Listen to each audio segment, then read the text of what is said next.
நடைபெற்றுக் கொண்டிருக்கிற புரட்சியாளர் அம்பேத்கர் நூலகம் மற்றும் படிப்பகம் திறப்பு விழாவை தலைமையேற்று நெறிப்படுத்திக் கொண்டிருக்கிற இளங்கவி கா இளங்கோவன் அவர்களே, அனைவரையும் வரவேற்று உரையாற்றி சிறப்பித்திருக்கிற நமது கட்சியின் மைய மாவட்ட செயலாளர்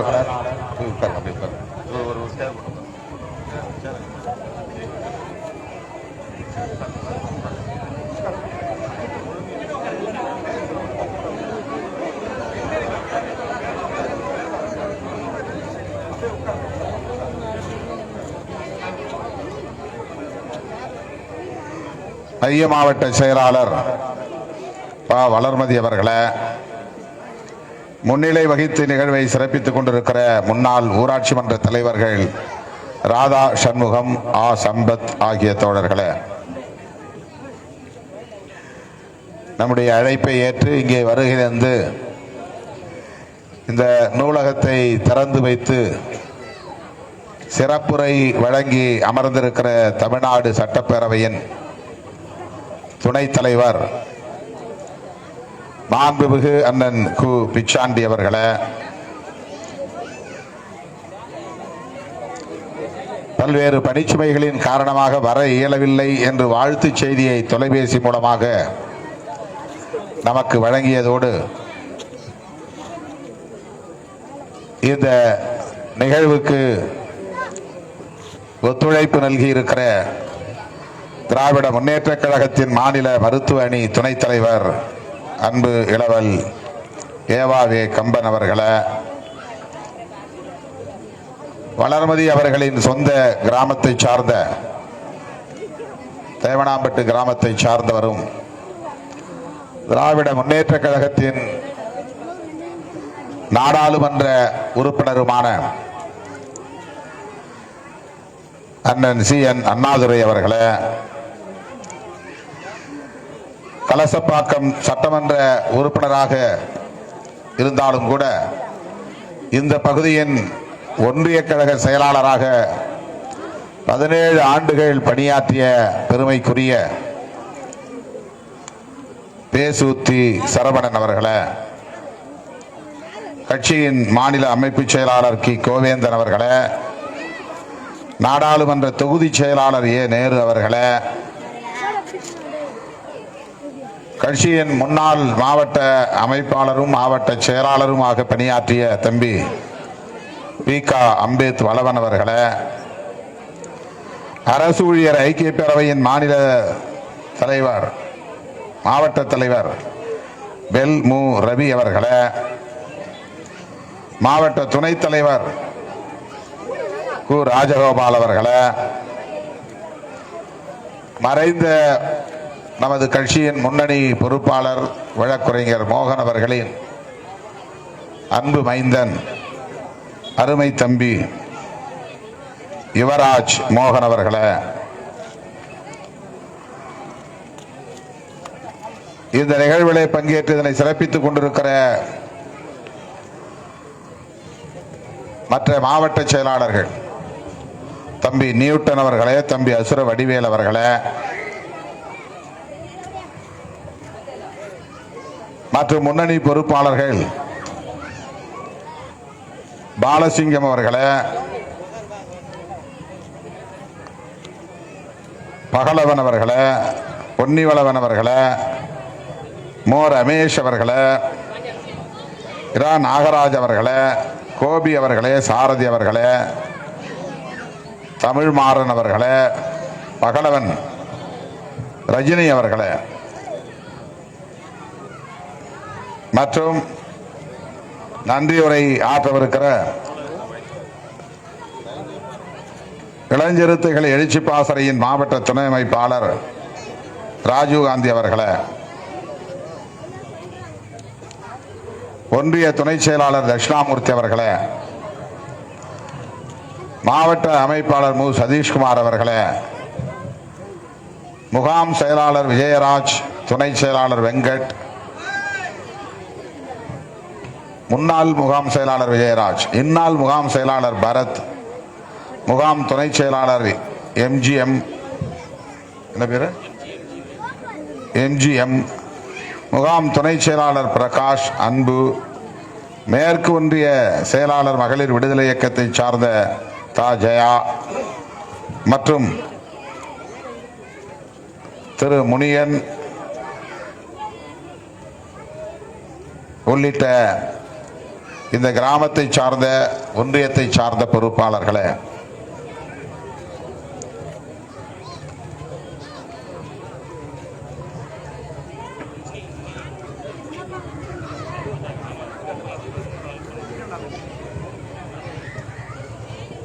திரளாக கூடியிருக்கிற என் உயிரின் உயிரான விடுதலை சிறுத்தைகளே, உங்கள் அனைவருக்கும் என்னுடைய பணிவார்ந்த வணக்கத்தை தெரிவித்துக் கொள்கிறேன். 4 மணிக்கே தொடங்கி இருக்க வேண்டும், தவிர்க்க முடியாத சூழலில் சற்று காலம் தாழ்ந்து தொடங்க நேர்ந்தது. அனைவரும் பொறுத்தருள வேண்டுகிறேன். பல்வேறு பணிச்சுமைகளுக்கு இடையிலே நம்முடைய அழைப்பை ஏற்று நம்முடைய சட்டப்பேரவையின் துணைத் தலைவர் முன்னாள் அமைச்சர் அண்ணன் கு பிச்சாண்டி அவர்களும் நம்முடைய நாடாளுமன்ற உறுப்பினர், சட்டமன்ற உறுப்பினர் ஆகியோரும் இங்கே வருகை தந்திருக்கிறார்கள். அவர்கள் வருகை தந்து இந்த நிகழ்வை சிறப்பித்ததற்காக முதலில் அவர்களுக்கு அது நெஞ்சார்ந்த நன்றியை உரித்தாக்குகிறேன். வளர்மதி அவர்களுக்கு ஒரு வேண்டுகோள். நம்முடைய அண்ணன் பிச்சாண்டி அவர்களும், நாடாளுமன்ற உறுப்பினர் சி என் அண்ணாதுரை அவர்களும், சட்டமன்ற உறுப்பினர் வேசூத்தி சரவணன் அவர்களும் இந்த நிகழ்ச்சியிலே பங்கேற்றது நமக்கு பெருமை அளிக்கக்கூடிய ஒன்று. எனவே புதிதாக ஒரு கல்வெட்டு நீங்கள் அடித்து அந்த படிப்பகத்திலே பதிவு செய்ய வேண்டும். அவர்கள் வந்தது பதிவாக வேண்டும். நீங்கள் ஏற்கனவே தயாரித்த கல்வெட்டோடு அது அமைந்து விட்டது. எனவே விரைவில் 2 நாட்களில் அவர்களும் பங்கேற்ற நிகழ்வு, அது ஒரு வரலாறு. 20 வருஷத்துக்கு பின்னால, 40 வருஷத்துக்கு பின்னால இவங்கெல்லாம் வந்தாங்கிறது நம்முடைய தோழர்களுக்கு தெரியணும். இவர்கள் வந்து இந்த நிகழ்ச்சியிலே பங்கேற்றார்கள், இத்தனை மணி நேரம் இருந்தார்கள் என்பது ஒரு முக்கியமான நிகழ்வு. நீண்ட நேரம் நான் எடுத்துக்கொள்ள விரும்பவில்லை. நான் நெடுந்தூரம் பயணம் செய்ய வேண்டும்.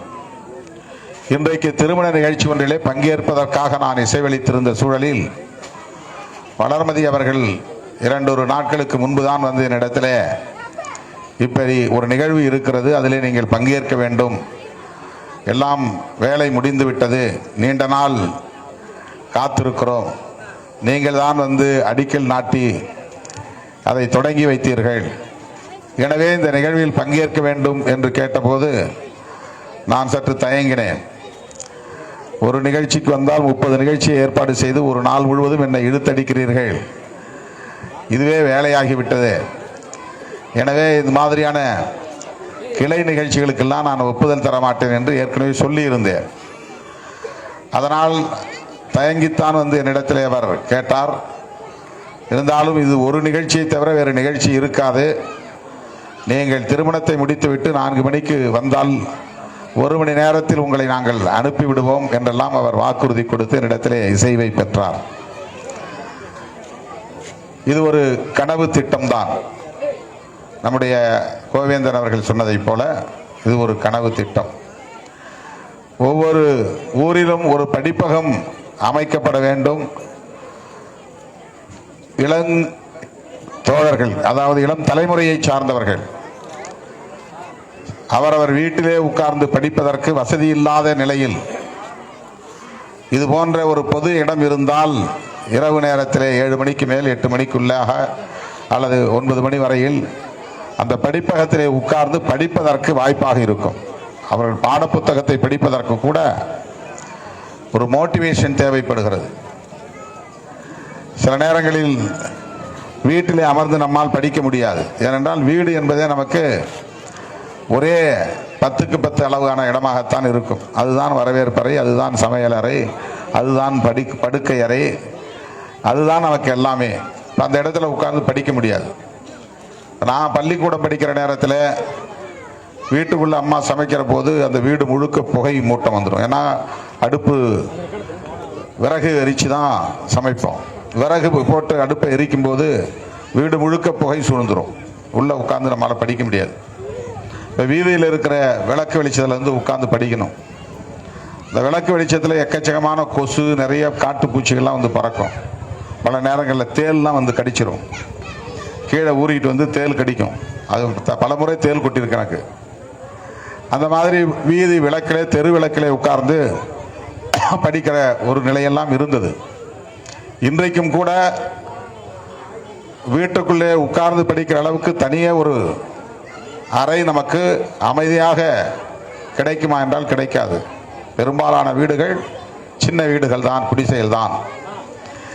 எனவே அந்த குடும்பங்களில் பிறந்த பிள்ளைகள் ஒரு பொதுவான இடத்திலே 10 பேர் உட்கார்ந்து படிக்கிற போது அது ஊக்கம் பிறக்கும். 10 பேர் ஒன்றா ஒரு இடத்துல உட்கார்ந்து அமைதியாக அவங்க புத்தகத்தை திறந்து வச்சு படிக்கிறது, வீட்டு பாடத்தை செய்வது, ஹோம்ஒர்க் பண்ணணும். அது கணித பாடமாக இருக்கலாம், வரலாற்று பாடமாக இருக்கலாம், தமிழ் பாடமாக இருக்கலாம். வாத்தியார் வீட்டு பாடம் கொடுத்துருப்பாரு, போயிட்டு இன்னைக்கு நைட்டு எழுதிட்டு நாளைக்கு வந்து காட்டுங்க. பெரும்பாலான பிள்ளைகள் வந்து வீட்டு பாடம் செய்யாமலே பள்ளிக்கூடத்துக்கு போய் வாத்தியார்கிட்ட அடி வாங்குறது உண்டு. அதற்கு காரணம் இது போன்ற ஏதுவான வசதிகள் இல்லாமல் இருப்பது தான். எனவே ஒரு ஊருக்கு ஒரு கோவில் இருக்க வேண்டும் என்பதை விட ஒவ்வொரு ஊரிலும் ஒரு படிப்பகம் இருக்க வேண்டும். அது ரொம்ப முக்கியமானது. பொது இடம் கிடந்தா அதை ஆக்கிரமிச்சு அதில் வந்து கட்சி அலுவலகத்தை கட்டலாம், அல்லது ஏதாவது ஒரு பொதுவாக கட்சி சார்பிலே அந்த இடத்தை ஆக்கிரமித்துக் கொள்ளலாம் என்பது சிலருக்கு உண்டு. அப்படி செய்யாமல், கட்சி அடையாளங்கள் இல்லாமல் எல்லோருக்கும் பொதுவாக பயன்படக்கூடிய ஒரு படிப்பகம் தேவைப்படுகிறது. இப்போ பொது இடம் இருக்கு அப்படின்னா அந்த இடத்துல நமக்கு ஒரு படிப்பகம் வேணும். நூலகம் என்பது கூடுதலான ஒரு தேவை. படிப்பகங்கிறது ஒரு ஹால் இருந்தாலே போதும். விளக்கு வெளிச்சத்தோட, ஃபேன் வசதியோட 10 பிள்ளைகள் ஒரே நேரத்தில் உட்கார்ந்து படிப்பதற்கு ஒரு படிப்பகம் தேவை. அதனால்தான் நான் 6000 கிராமங்களில் ஒரு ஊராட்சிக்கு ஒன்று என்கிற அடிப்படையில் கூட இல்லாமல் 2 ஊராட்சிக்கு ஒன்று என்கிற அடிப்படையில் ஜெய்பீம் ஃபவுண்டேஷன் சார்பாக இந்த அம்பேத்கர் படிப்பகங்களை உருவாக்க வேண்டும் என்கிற ஒரு திட்டத்தை நாம் அறிவிப்பு செய்தோம். அதற்கு கமிட்டிலாம் போட்டோம். நம்ம தோழர்கள் கமிட்டியில் உறுப்பினராக போடணும்னு சண்டை போடுவாங்க. கமிட்டியை போட்ட பிறகு எந்த வேலையும் செய்ய மாட்டாங்க. ஒரு கமிட்டியை போட போறோம்னு நம்ம அறிவிச்சோம்னா என் பேர் ஏன் இல்லை அப்படின்னு சண்டைக்கு வருவாங்க.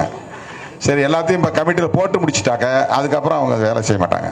அப்புறம் நேராக மேடைக்கு தான் வருவாங்க. அந்த மேடையில் வந்து நான் அந்த கமிட்டியில் மெம்பர் அப்படிம்பாங்க.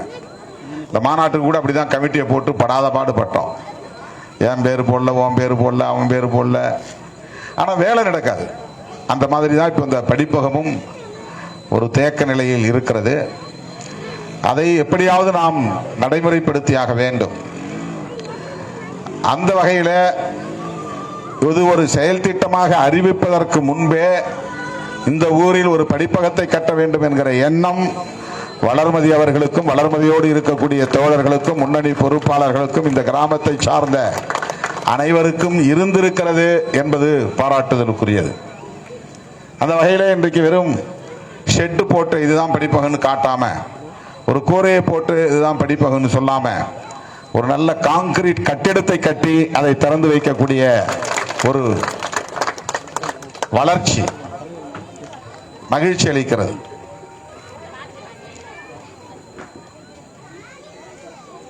இது பிற ஊர்களுக்கு ஒரு எடுத்துக்காட்டாக அமைந்திருக்கிறது. இன்னைக்கு நம்மோடு மோகன் இல்லை. அன்றைக்கு நான் அடிக்கல் நாட்ட வந்ததை இங்கே நினைவு கூர்ந்தார்கள். வழக்கறிஞர் மோகனும் இங்கே அதில் பங்கேற்றார் என்பதை எடுத்து சொன்னார்கள். அதே போல முனியன் அவர்கள் இந்த கிராமத்தை சார்ந்தவர். இந்த படிப்பகத்தை கட்டுவதற்காக அரும்பாடுபட்டவர். அவர் இன்று நம்மோடு இல்லை என்பதை தோழர்கள் இங்கே பெரும் துயரத்தோடு பகிர்ந்து கொண்டார்கள். அடிக்கல் நாட்டு விழாவிலே பங்கேற்ற மோகன் அவர்களுக்கும் இந்த படிப்பகத்தை கட்டியே தீர வேண்டும் என்று அரும்பாடுபட்ட முனியன் அவர்களுக்கும் இந்த நேரத்தில் எனது வீர வணக்கத்தை செலுத்துகிறேன். நம்ம எல்லாம் மனிதர்களாய் தலைநிமிர வைத்த நம்முடைய மகத்தான தலைவர் புரட்சியாளர் அம்பேத்கர் அவர்கள் இன்றைக்கு உலகம் போற்றும் மா மனிதராக ஒளிர்ந்து கொண்டிருக்கிறார் என்று சொன்னால் அதற்கு காரணம் அவர் அரும்பாடுபட்டு சம்பாதித்து பெரிய கோடீஸ்வரர் ஆனார் என்பதற்காக அல்ல. அப்படி அவர் ஆகவே இல்லை. பொருளாதாரத்தில் மேம்பட்ட யாரையும் உலகம் கொண்டாடவில்லை. அவன் வாழற நேரத்தில் அவனுக்கு மதிப்பு இருக்கும், அவ்வளவுதான். ஒரு கோடீஸ்வரன், டாட்டா ஒரு பெரிய பணக்காரர், பிர்லா ஒரு பணக்காரர் அப்படின்னு இந்தியாவில் சொல்லுவாங்க, பணக்காரர்கள் சொல்லுவாங்க, அவ்வளவுதான். ஆனால் இன்னும் பல தலைமுறைகளுக்கு, பல நூறு தலைமுறைகளுக்கு புரட்சியாளர் அம்பேத்கருடைய பெயரை உலகம் உச்சரித்துக் கொண்டே இருக்கும். மாமேதை மார்க்சின் பெயரை உச்சரித்துக் கொண்டே இருக்கும். ஏன்? அவங்க என்ன வாழும் காலத்தில் கோடி கோடியாய் சம்பாதித்து பெரும் தனவந்தர்களாக உயர்ந்த காரணத்தினாலா? அம்பானி, அதானி என்றெல்லாம் சொல்லுகிறோமே, அதை போல பெரிய கோடீஸ்வரர்களாக வளர்ந்தார்கள் என்பதற்காகவா நினைவு கூறுகிறார்கள்? இல்லை. அம்பேத்கர் அவர்களை இன்றைக்கு உலகமே போற்றுகிறது என்றால் அதற்கு அவருடைய அறிவாற்றல் தான் காரணம், அவருடைய அறிவார்ந்த பங்களிப்பு தான் காரணம். அவ்வளவு பெரிய அறிவு அவருக்கு எப்படி வந்தது என்று சொன்னால், பள்ளி மாணவனாக இருந்த காலத்திலிருந்தே நூலகத்தில் தான் அவருடைய பெரும்பாலான நேரம் கழிந்தது. எந்த நாட்டுக்கு படிக்க போனாலும் அங்கே போய் ஊர் சுற்றி பார்ப்பது அவருடைய வேலை இல்லை. அமெரிக்காவுக்கு வந்திருக்கிறோம், அமெரிக்காவில் எது பார்க்க வேண்டிய இடம், டூரிஸ்ட் பிளேஸ், அங்கே போய் பார்க்கலாம் அப்படின்னு பொழுத கழிக்கவில்லை, ஊர் சுற்றி பார்க்கவில்லை. லண்டனுக்கு போனால் லண்டனில் எது சிறப்புக்குரிய இடம், பார்க்க வேண்டிய இடம் அப்படின்னு போய் அவர் ஊர் சுற்றி பொழுதை கழிக்கவில்லை. எந்த நாட்டுக்கு போனாலும் அங்கே எங்கே நூலகம் இருக்கிறது என்று தேடி பிடித்து அந்த நூலகத்திலே பல மணி நேரம் இருந்து படிக்கக்கூடிய ஒரு பண்பாடு அவரிடத்திலே இருந்திருக்கிறது, ஒரு பண்பு இருந்திருக்கிறது. லண்டனிலே இருக்கிற பல்கலைக்கழகத்தில் 2 பெரிய தலைவர்களின் திருவுருவப் படங்களை அந்த நூலக நிர்வாகம் திறந்து வைத்திருக்கிறது. ஏனென்றால் அந்த 2 பேரும் தான் அங்குள்ள நூல்களில் லட்சக்கணக்கான நூல்களை படித்தவர்கள் என்கிற பெருமைக்குரியவர்கள். அந்த 2 பேர் யார் என்றால், ஒருவர் மாமேதை காரல் மார்க்ஸ், இன்னொருவர் புரட்சியாளர் அம்பேத்கர். அவங்க 2 பேரும் உள்ள காலையில நுழைஞ்சாங்கன்னா சாயந்தரம் அந்த லைப்ரரி வந்து டைம் ஆச்சு வெளியே கிளம்பு நான் பூட்டணும்னு சொல்ற நேரம் வரையிலும் படிச்சுட்டு இருப்பாங்களாம். வெறும் சிலபஸுக்குள்ள மட்டுமே அவர் கவனம் செலுத்தவில்லை. நாளைக்கு பரீட்சைக்கு படிக்கணும்னா இன்னைக்கு நைட்டு போய் நம்ம புஸ்தகத்தை எடுப்போம், அரைகுறையா படிச்சுட்டு போய் நம்ம பாதியா ஒவ்வொரு கொஸ்டினுக்கும் பதில் எழுதி வச்சுட்டு வருவோம். 10 மார்க்கு 4 மார்க்கு 5 மார்க்கு தான் நமக்கு கிடைக்கும். சராசரியா 35 மார்க் எடுத்தா பாஸ். அப்படி கடந்து வந்தவர்கள் நாம் எல்லாம். Just pass. 35 mark, 40 mark, 50 mark, 60 mark எடுத்தா பெரிய டிஸ்டிங்ஷன். 75 மார்க் 60 மார்க் எடுக்கலாம் ரொம்ப ரேர். ஃபர்ஸ்ட் கிளாஸ்ல பாஸ் பண்ணா அவனுக்கு 300 ரூபாய் பணம்லாம் கொடுப்பாங்க அப்போ. ஆனால் அம்பேத்கர் அவர்கள் அந்த சிலபஸை தாண்டி விழுந்து விழுந்து படித்தார். தத்துவமா அவர் படிக்காத நூல்களே இல்லை.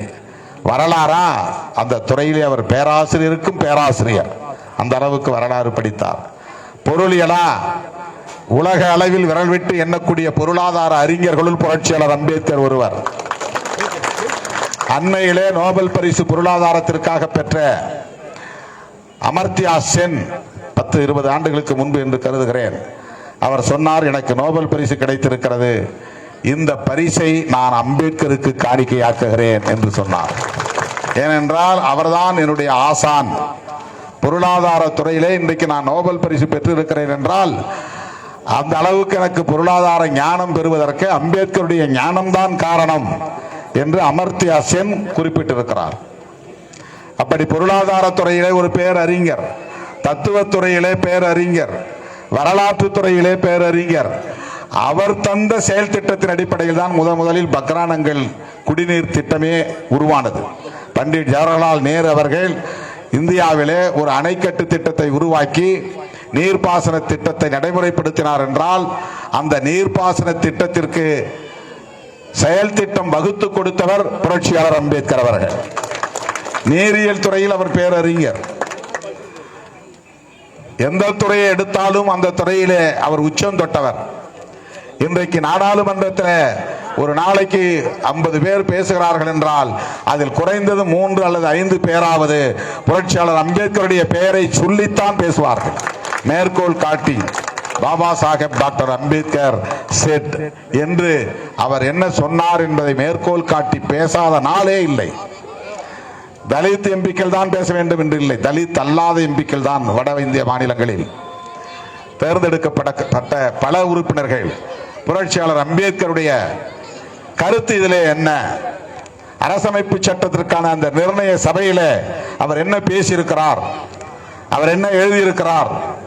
இப்போது கூட நமக்கு தீர்ப்பளித்த நீதிபதி தமிழ்நாடு அரசு தொடுத்த வழக்கில் ஆளுநர் RN ரவிக்கு எதிராக தொடுக்கப்பட்ட வழக்கில் கையெழுத்து போட முடியாது என்று 10 பல்கலைக்கழக மசோதாக்களை கிடப்பிலே போட்டு வைத்திருந்தார் அல்லவா இந்த RN ரவி.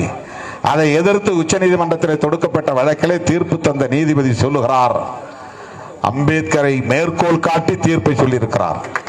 என்ன சொல்லியிருக்கிறார் என்றால், இந்த அரசமைப்பு சட்டம் எவ்வளவு உயர்ந்ததாக இருந்தாலும் அது நல்லவர்கள் கையில் பயன்பட்டால்தான் நல்லபடியாக பயன்படும், தீயவர்கள் கையில் சிக்கினால் அது தீமையில் போய் முடியும் என்று சொல்லியிருக்கிறார். இது அம்பேத்கர் சொன்னது. தீர்ப்பு எழுதுகிற நீதிபதி அம்பேத்கரை தவிர்த்து விட்டு தீர்ப்பு எழுத முடியவில்லை. ஆக உச்ச நீதிமன்றத்தின் நீதிபதிகளாக இருந்தாலும் உயர் நீதிமன்றத்தின் நீதிபதிகளாக இருந்தாலும் நாடாளுமன்ற அவைத்தலைவராக இருந்தாலும் அல்லது அமைச்சர்களாக இருந்தாலும் பிரதமராக இருந்தாலும் புரட்சியாளர் அம்பேத்கரை மேற்கோள் காட்டாமல் பேச முடியாது என்கிற நிலையை அவர் எட்டியிருக்கிறார் என்று சொன்னால் எண்ணி பார்க்க வேண்டும். அமெரிக்க அதிபர் ஒபாமா வந்திருந்த போது ஜாயின்ட் செஷன் சென்ட்ரல் ஹாலில் நடக்கிறது. மாநிலங்களவை மக்களவை உறுப்பினர்கள் எல்லோரும் சேர்ந்து அமருகிற அந்த மைய மண்டபத்தில் கூட்டம். அவர் எழுந்து குறிப்பே இல்லை, பேசுகிறார். ஆங்கிலத்தில் சரளமாக பேசுகிறார். அந்த உரையில் அவர் தொடர்ச்சியாக புரட்சியாளர் அம்பேத்கரை மேற்கோள் காட்டித்தான் பேசினார். 3-4 முறை பாபா சாஹேப் அம்பேத்கர் என்று அவருடைய உரையில் அவரை மேற்கோள் காட்டி பேசினார். தேசத்தந்தை காந்தியடிகளின் பெயரை கூட அவர் உச்சரிக்கவில்லை. ஆனால் ஒரு புதிய தேசத்தை கட்டமைப்பதற்கு அரசமைப்பு சட்டத்தை வழங்கிய புரட்சியாளர் அம்பேத்கர் அவர்களின் பெயரை அவர் உச்சரிக்கக்கூடிய நிலை இருக்கிறது. ஐநா பேரவை என்பது அமெரிக்காவிலே இருக்கிறது, நியூயார்க்கில். அதுதான் ஜெனரல் கவுன்சில், பொது பேரவை அங்கேதான் இருக்கிறது. உலக நாடுகள் பங்கேற்கக்கூடிய தலைவர்கள் பங்கேற்கக்கூடிய அவை. ஜெனீவாவிலே இருப்பது சர்வதேச மனித உரிமைகள் சபை. இதுபோல பல சபைகளுக்கு பல்வேறு நாடுகளில் மன்றங்கள் இருக்கின்றன, அவைகள் இருக்கின்றன.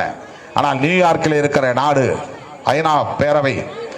அந்த ஐநா பேரவையிலே ஒரு தலைவருக்கு இந்தியாவிலே பிறந்த நாள் கொண்டாடியது என்றால் அந்த பெருமைக்குரிய தலைவர் புரட்சியாளர் அம்பேத்கர் தான். 125வது பிறந்த நாள், 125வது பிறந்த நாள்.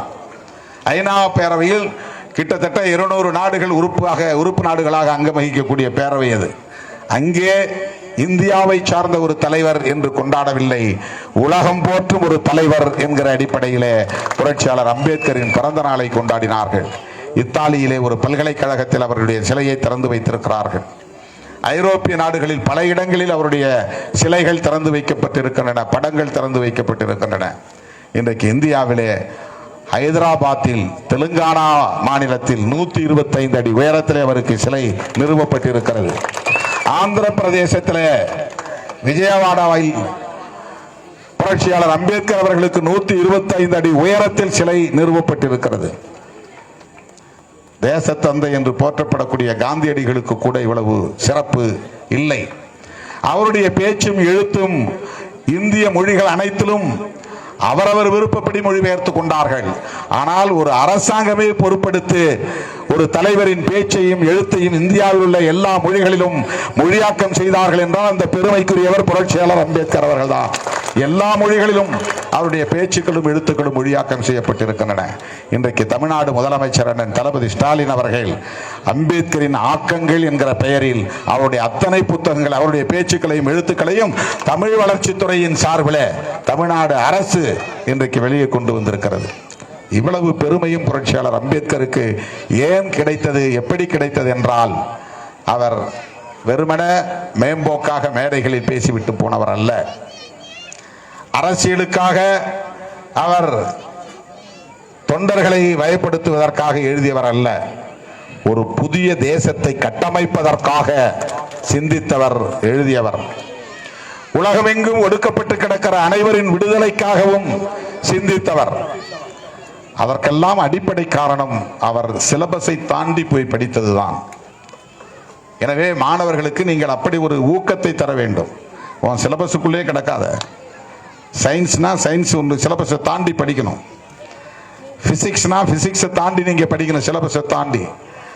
கல்வியை அதை ஒரு வேட்கையோடு படிக்க வேண்டும், வெறியோடு படிக்க வேண்டும், இரவு பகலாக படிக்க வேண்டும், படிக்கிற பழக்கத்தை ஊக்கப்படுத்த வேண்டும். எல்லாம் ஒரு பழக்கத்தின் அடிப்படையில் தான் வளரும். எப்படி படிக்க வேண்டும் என்பதே ஒரு கலை. சும்மா படிச்சாக்க தூக்கம் வந்துடும், போர் அடிக்கும், புத்தகத்தை மூடிட்டு போய் படுத்துருவோம். படிப்பில் அப்படி ஒரு ஆர்வத்தை உருவாக்க வேண்டும். அதற்கு ஒவ்வொரு ஊரிலும் ஒரு படிப்பகத்தை உருவாக்குவோம் என்ற உறுதியை மேற்கொள்ள வேண்டும் என்ற வேண்டுகோளை விடுத்து இதை வெற்றிகரமாக சாதித்து முடித்த ஒவ்வொருவரின் பெயரையும் என்னால் வாசிக்க முடியாது. வளர்மதி மட்டுமல்ல, ராஜகோபால் மட்டுமல்ல, இந்த கிராமத்தை சார்ந்த தம்பிகள், பரத் முன்னாள் முகாம் செயலாளர் என்ற அந்த தோழர்கள் மட்டுமல்ல, எல்லோரும் கட்சி சார்பற்று ஒத்துழைப்பு நல்கியதால் தான் இதை கட்ட முடிந்திருக்கிறது. இன்னும் கூடுதலாக நீங்கள் ஒற்றுமையாக இருந்திருந்தால் இதை கட்டி முடிக்கிறதுக்கு 3 மாசம் போதும். ஆனால் இது வருஷக்கணக்கில் நீண்டு போயிருக்கு. வருஷக்கணக்கில் நீண்டு போயிருக்குன்னா நிறைய இடர்பாடுகள் இருந்திருக்குன்னு அர்த்தம். ஒற்றுமை இல்லாமல் போராடி கொண்டே இருந்திருக்கிறீர்கள் என்று பொருள். ஒரு ஊர்ல நினைச்ச உடனே ஒரு கோயில் கட்டி முடிக்கிறீங்கன்னா மக்கள் ஒற்றுமையா இருக்கிறீங்கன்னு அர்த்தம். அடிக்கல் நாட்டிட்டு கோயிலே கட்டாம அப்படியே கிடக்குன்னா உங்களோட ஒற்றுமை இல்லைன்னு அர்த்தம்.